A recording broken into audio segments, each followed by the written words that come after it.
Hey everyone, this is Spencer with H4O, and for this week's weekly wisdom video, I want to talk to you about fundraising. Now many of you out there might wonder, why is it that many groups struggle to raise hundreds of dollars while others are able to raise thousands of dollars? And to be honest, it has very little to do with effort and everything to do with how you approach fundraising. And so I'm going to walk you through 3 different tips that are going to help you become a more effective fundraiser. The first thing is you need to set a goal. Well, why do you need to set a goal? Well, really for 2 reasons. First, because it provides you with a tangible objective, right? And what this will do is will allow you to go to people and ask them to support you. And people are going to be much more inclined to support you when they know that you have a tangible goal and are able to measure your progress. Just think about it from your perspective. Are you willing to give somebody money who comes up to you and says, hey, help me, I'm just raising funds for this cause?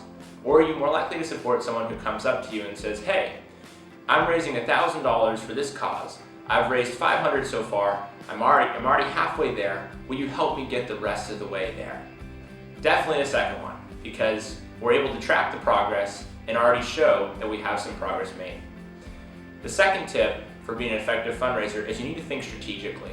So when my friends and I started H4O, we were doing a bunch of fundraising. We did all the typical fundraisers you think of, bake sales, car washes, things like that.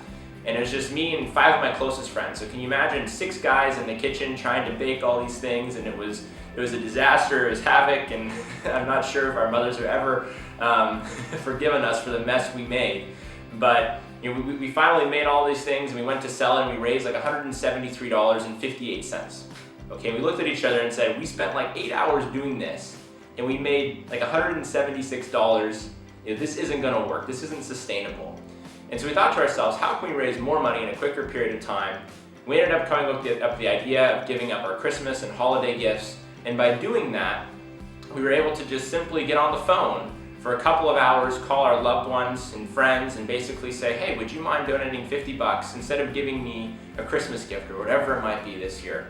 We found that they were much more inclined to support us, and actually between the 6 of us, we ended up raising over $6,000 just in literally the span of a couple of hours. And so you have to think about, how can I raise the most amount of money possible in the shortest amount of time? Be strategic with the different things you do for fundraising. And the third thing is you have to be persistent. What is one thing that many adults think of when they think of young people? Well, they think high energy, good ideas, low follow through. And so they're going to expect you to have great ideas, to want to do something, to want to make a change, but not have the guts to follow through with it.